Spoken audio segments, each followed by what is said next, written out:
Hello everyone. So I said that I'd talk about the ships of Star Trek Picard Season 2, and here we are. Yes, I am filming my computer screen. Pretty cheeseball, I know, but what can I say? So, yeah. Here is the Stargazer, the new Stargazer, I should say, and next to it is the new Excelsior, also known as the Excelsior 2 class, which is interesting. That's very, what was that? Was it FASA that called the Refit Enterprise Constitution 2? Anyway, so I'm here to talk about the fleet, and, well, let's talk about my least favorite ship first. Yes, my least favorite ship is the Sutherland Class Stargazer. This is an image that was released on Twitter by Dave Blass. I'm going to show you the picture now.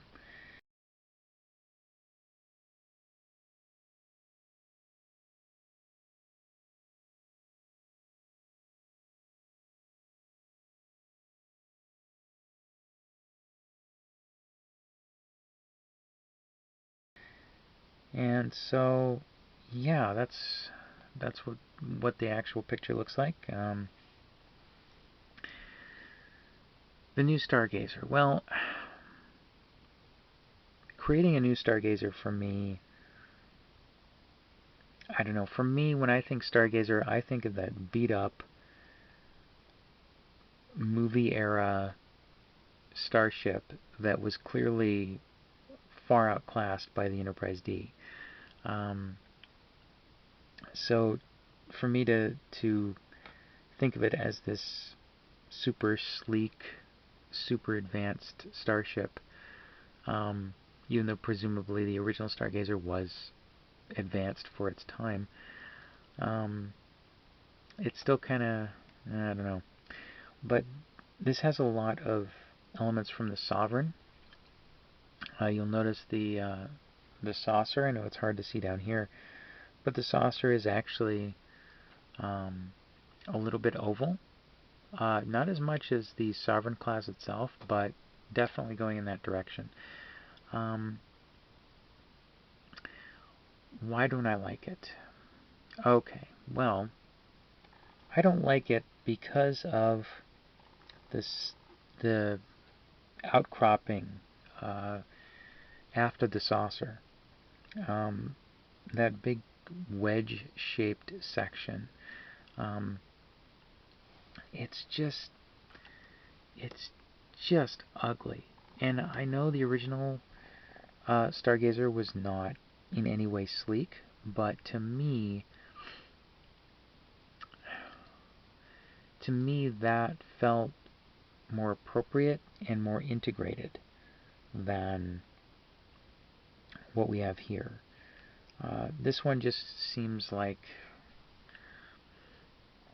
I don't know, it's just all the shapes are wrong. If it were me, either I would have made it chunkier, or I would have integrated it more into the saucer shape, like tapered it at the back, you know, like the original Stargazer. And this one just comes straight out, and then angles back, and then flat, and then angle, and it's kind of like a brick. And I know the original had a lot of those flat surfaces as well, but this one I just don't like that. And I don't really like the orientation of the engines, and I'm not a big fan of their shape.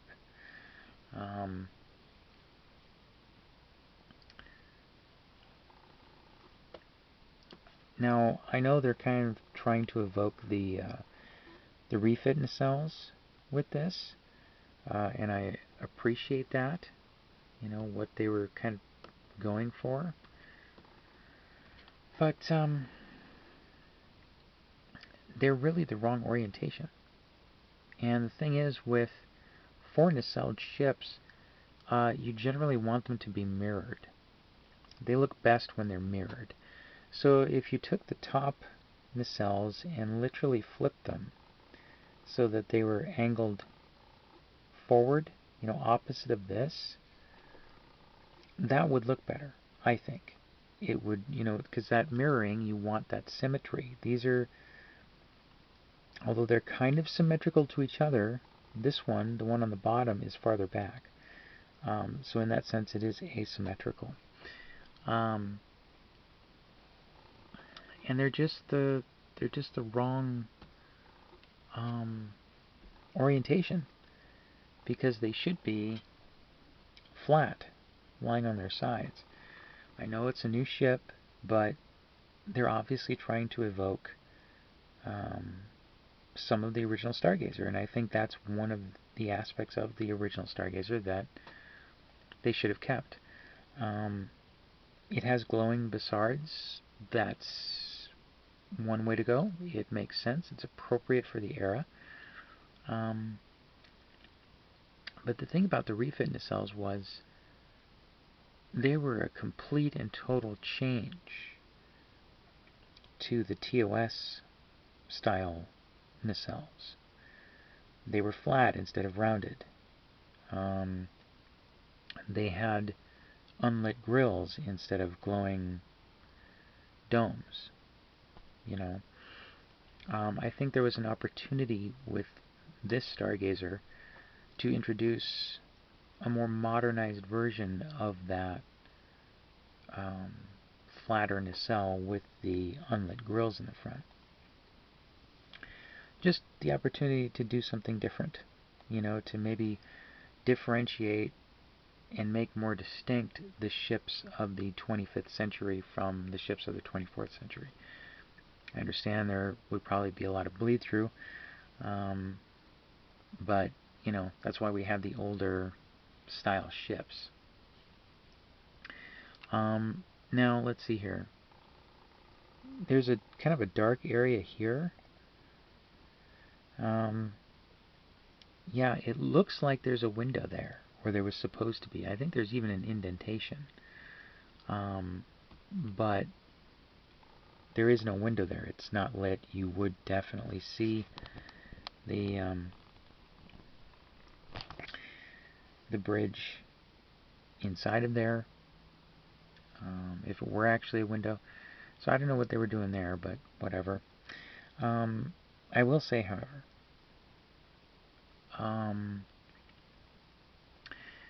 unlike the Zheng He, this ship actually has phaser strips, transporter emitters, all the stuff that you would generally expect to find. It even has ports, docking ports, all the stuff you would expect to find on a real starship, all the things that the Zheng He lacked. The only thing it doesn't have is escape pod hatches, which is fine. Maybe they're more integrated into the hull like they were in the motion picture era. But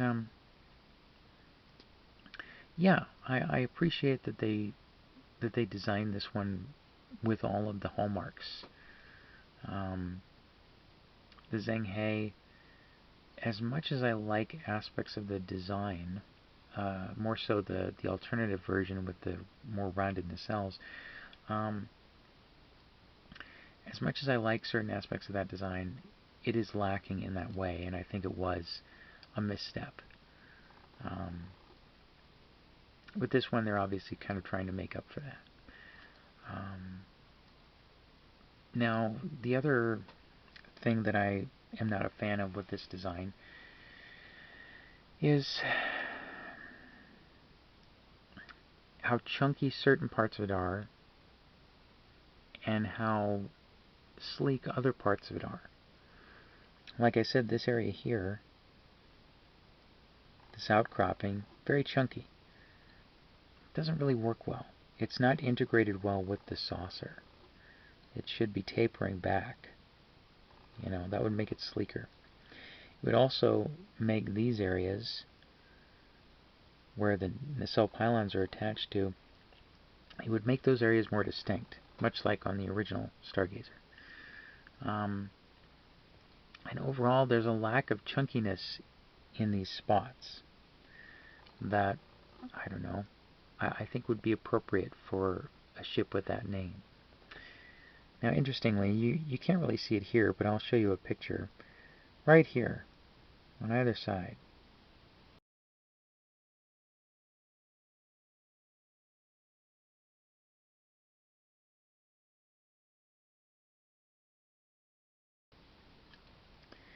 Yeah, those are parts taken directly from the refit Enterprise model. And you can see them here. They're taken exactly from that refit Enterprise. You can also find those details on the new Excelsior. That's an interesting holdover. It doesn't make a whole lot of sense, but there is a precedent within the Star Trek universe. So you have the NX-01, and you have its little superchargers on top of the two twin booms which hold the nacelle pylons. Well, those two supercharger details can also be found on the Akira. Yes, I know the Akira was designed first, but it's a holdover. So I guess somebody, whomever designed this ship, was a big fan of the motion picture era, and decided to make these parts as an homage to that. So that's the Stargazer. Not a fan. You know, I wasn't a fan of the USS Maui when I saw it on screen, but when I held it and I actually looked at it in 3 dimensions, I liked it a lot more. Maybe that'll be the case with this one. I don't know. Holding it would require me to buy one, and I don't know if I'm willing to make that kind of monetary sacrifice just to see if I like something or not. So let's move on to the Excelsior. Okay, and here is the Excelsior, the new Excelsior, aka Excelsior 2. You'll notice that it looks like an Excelsior that was stretched. It was just kind of elongated, like right in the middle. Like somebody took it in the program and just stretched it out. Out of all of the newly designed or redesigned ships, this is my favorite. Because of its connections to the original Excelsior, which is probably my favorite starship design in all of Star Trek. Even more so than the refit Enterprise. Kind of surprising, I know. The saucer on this, again, looks just like it was elongated. Interestingly, this looks very much like the Obina class, but it's not, because the engines are completely different. Unlike the Obina, unlike that ship, these are not just Sovereign Class nacelles slapped onto an Excelsior. These are actually brand new, redesigned engines. Now, here's the thing. Okay. I don't know, maybe it's just me being old school, but in my opinion, a ship of this era, of the movie era, even if it's, and they do specifically say, Dave Blass actually said that this new Excelsior, the Excelsior 2, if you can see here, I'll show you this picture clean, so you can see it.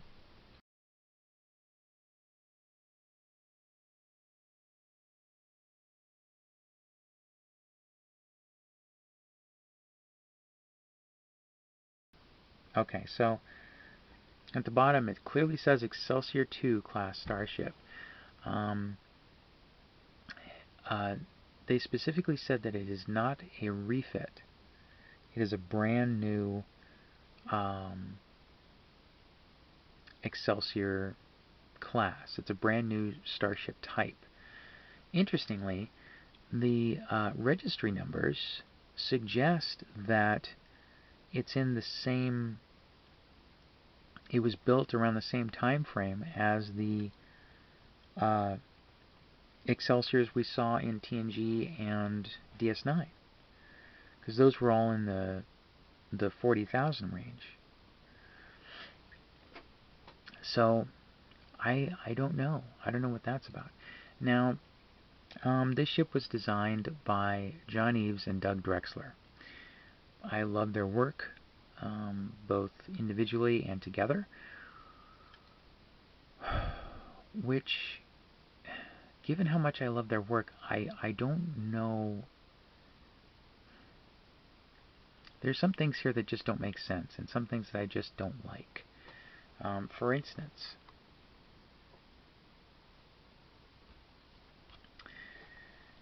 the elongation of the neck. Now, from the front, or a front three-quarter view, this ship looks really good. And that secondary hull, I love the shape of that secondary hull. I love how tapered it is on the sides, and how it almost comes to a point on the bottom. I absolutely love that. But from the side, it just, that neck just, it's too far forward. I think if they pulled it back a little bit, pulled it back to right about here, and pulled the lower sensor dome back so it was symmetrical with the bridge, I think it would look great. Honestly though, from the top it looks like an Excelsior that was stretched out. It looks weird, but I don't hate it. And you'll notice here that here is the that detail from the refit Enterprise, inexplicably on the top of an Excelsior class ship. So the registry would suggest to me that these ships were built brand new at the same time that they were building original Excelsiors, which I don't understand. Why would you be building the old ones while you're building the new ones? You know, if you have an upgraded version, why not just build the upgraded version? You know? And we've never seen these before the 25th century, so it's kind of odd. But again, I don't hate it. Out of all the new ships, I actually love it. I think it's sleek. I like that the nacelle pylons are angled forward relative to the rest of the ship. That makes it work very well with the neck, which of course is angled forward, as it is on most starships, at least those that have a neck.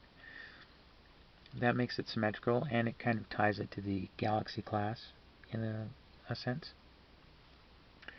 The one thing that the other thing that I'm not a big fan of is probably the Bussard collectors, the glowing Bussard collectors.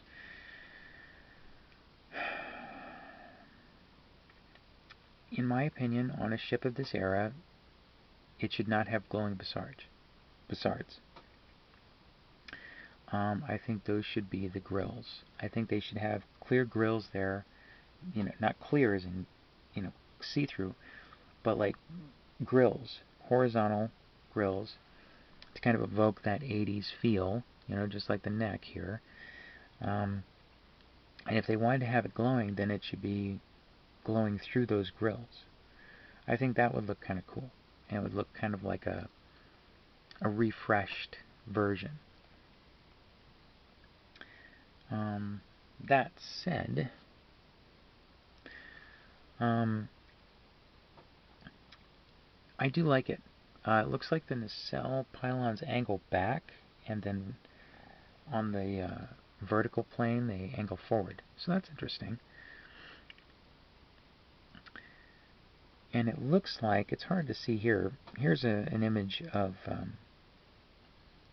here's this picture but clearer.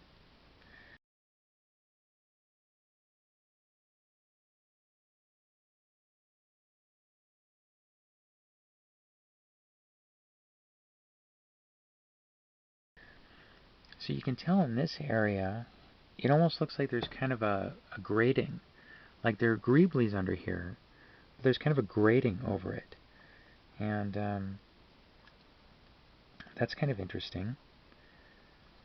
Not something I would have expected.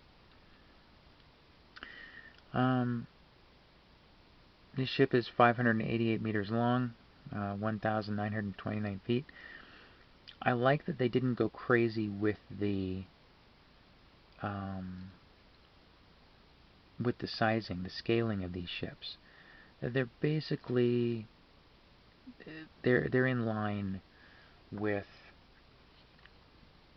um, ships of the era, you know. Okay, so now you have, okay, right here you have the Inquiry class right here. Then you have the Excelsior 2 class. And this is a scaling size chart. So the Inquiry class is actually quite a bit bigger than the Excelsior 2 class. Which makes sense, since it would seem that the Excelsior 2 class is rather older. So it makes sense there would be a smaller ship. Can get an idea of the new Sagan class Stargazer. It would seem to have more internal volume than the Excelsior, but it's a little bit shorter.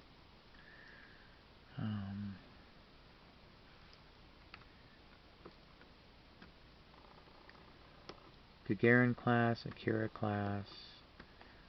So the Akira class is smaller than the new Stargazer, which is interesting. Luna class is not very big, which surprised me. I expected it to be much larger. And of course we have the Sovereign, would appear to be the longest, but not by much. So the Inquiry class, Zheng He and those types, those are actually pretty big ship type. Not as big as the Ross class, which is this one, and not as big as the Galaxy class. But it seems to be, the Inquiry class seems to have more internal volume than the Sovereign class, which is up here at the top. That's interesting. Yeah.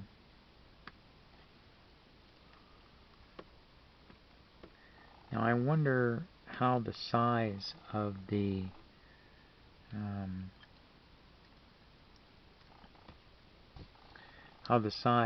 Excelsior 2 class in the show is going to affect the inevitable Eagle Moss ship replica. Hopefully it won't affect it. Hopefully it'll be a nice big model. So yeah, that's the new Excelsior class. Yeah, I do like it. I want a model of it in 1/1000 scale. Yeah, out of all the ships in this new fleet, this is by far my favorite. Anyway, let's move on. Okay, so now we have the Ross class, which looks very much like a Galaxy class. So here's this picture. So you can see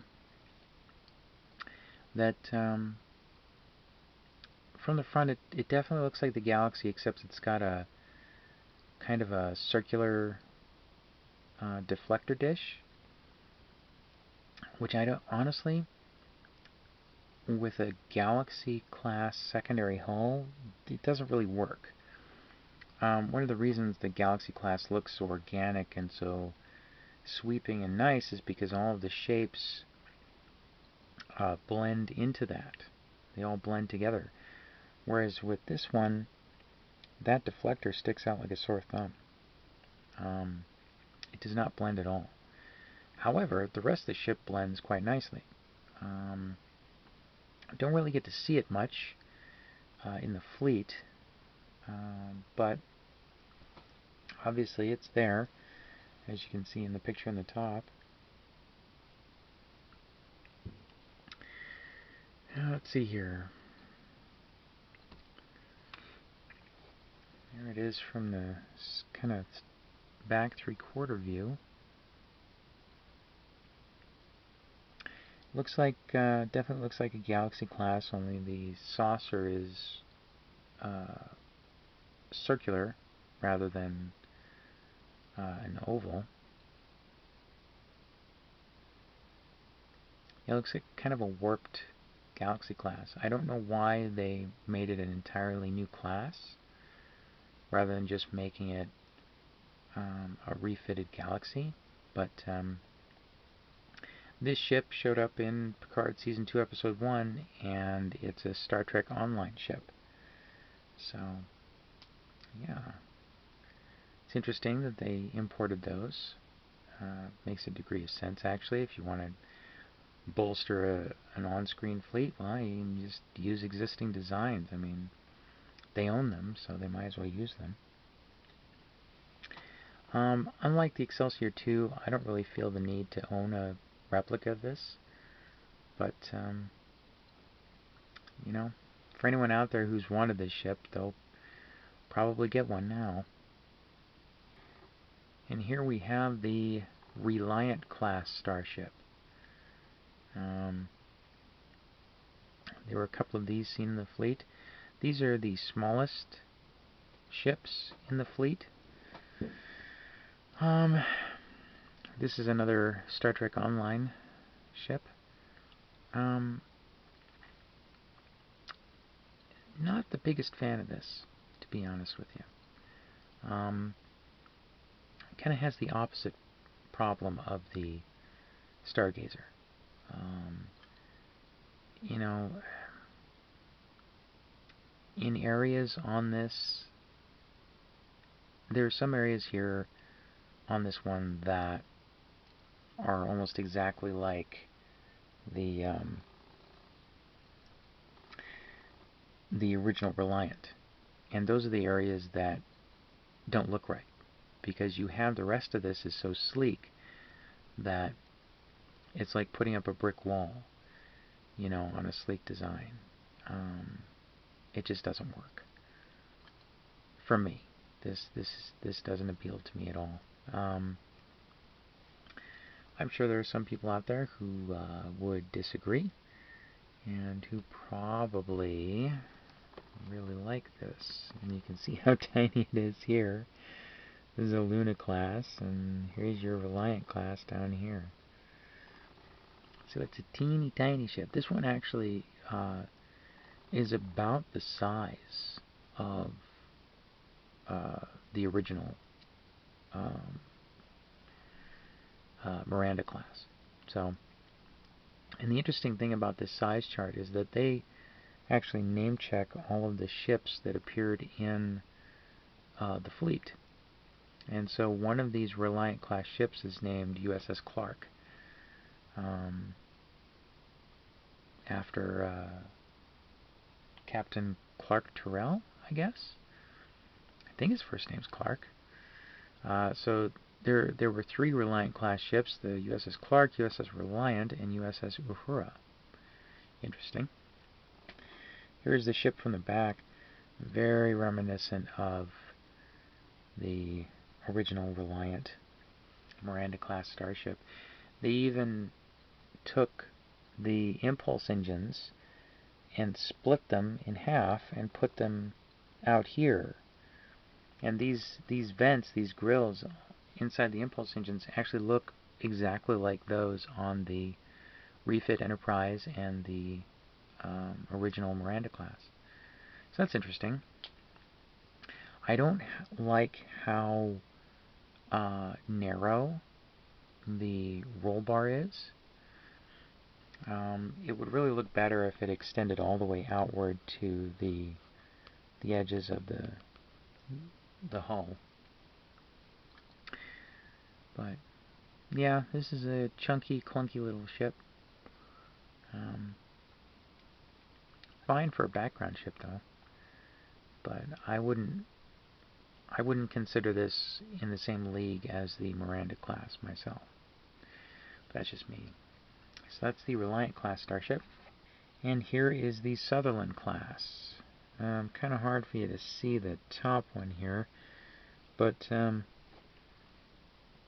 yeah, another Star Trek Online model. Looks very much like a Nebula class, but it is a different class. Clearly it's an upgraded Nebula. Apparently the Sutherland got its own class at some point. So, yeah, it's not bad. Don't know if I'd buy a model of it, but I kind of prefer the old Nebula class ship to this, but you know, it's alright. You know, without knowing that it's a completely different class, one would just think that it was an upgraded Nebula. So, even though canon, the canon of it is that it is a different class, I'm perfectly fine just calling it a Nebula, or Nebula 2, or whatever their new naming structure is. So that's it, everyone. That's my take on the new fleet seen in Star Trek Picard Season 2. I'm glad they gave us an actual fleet. And I'm glad that we're going to be seeing Steamrunner class and Nova class in later episodes. It makes sense. You know, Star Trek Picard is only, what, 25, 30 years after the events of Voyager, and so those ships they'd be older, but they'd still be in service, you know, presumably, assuming that they weren't made obsolete at some point. And it just makes sense to use them. You know, they're clearly taking these models from Star Trek Online or from Eagle Moss and, you know, changing the lighting and upgrading them and doing whatever they have to do. I'm not a CG artist, so I don't know exactly what they do. But, you know, they're taking the assets that they already have, that are already made, and it makes sense. It was good that they put Sovereigns in there. Although myself, seeing the Sovereign class as kind of ubiquitous, it kind of undermines it a little bit for me. I felt the same way and feel the same way about seeing the Galaxy class used so often in the battle scenes in Deep Space Nine. You know, I think that, like, the original intent of the Galaxy class was that it was supposed to be built in small numbers. You know, it was so big and so complex that they didn't need to build a lot of them, you know. And what good are those ships going to be in battle anyway? I mean, they're so huge on the inside so that they can support all of those families, all of that crew, you know. And I think it was in the Next Generation Technical Manual where they said that the internal volume of the Enterprise, in fact, I think they said it in one of the episodes too, only 25% of the internal volume of the Enterprise was filled. You know, so you had like this massive ship that just wasn't filled with anything. And so to have that many of them, you know, and put them into battle, it's like, unless you're trying to move troops around, you know, I mean, that ship, the Enterprise D, the Galaxy Class, could probably hold 15,000 people, you know, if you had them in bunks. So, you know, like multiple people to a room. Obviously, the Enterprise D didn't need to do that in the original timeline. In the alternate timeline of yesterday's Enterprise, you know, they probably did. But yeah, I didn't like seeing the Galaxy Class everywhere. You know, just like I don't like seeing the Sovereign everywhere. I mean, to me, although it makes more sense to have the Sovereign class be built in greater numbers, because it didn't need all of that support system, you know, like the Galaxy class did. I still kind of like the idea that it's kind of special, you know. But it was good that they were there. You know, it linked what came before with what has come now. Even just to an almost subconscious level, you know. It puts it in the same universe in a way. Even if the characters aren't really from the same universe. Anyway, that's it. I hope you found this interesting or entertaining at the very least, or whatever. I look forward to buying a replica of the Excelsior 2 class. Looking at the Excelsior 2 versus the Obina, there's certain things I like about the Obina more, but I prefer the Excelsior 2's engines, believe it or not. Because like I said, the Obina was just a stretched Excelsior with Sovereign class nacelles slapped on it. Whereas the Excelsior 2 is a complete redesign, which is evocative of the original. So, and those engines feel a little more fleshed out. Anyway,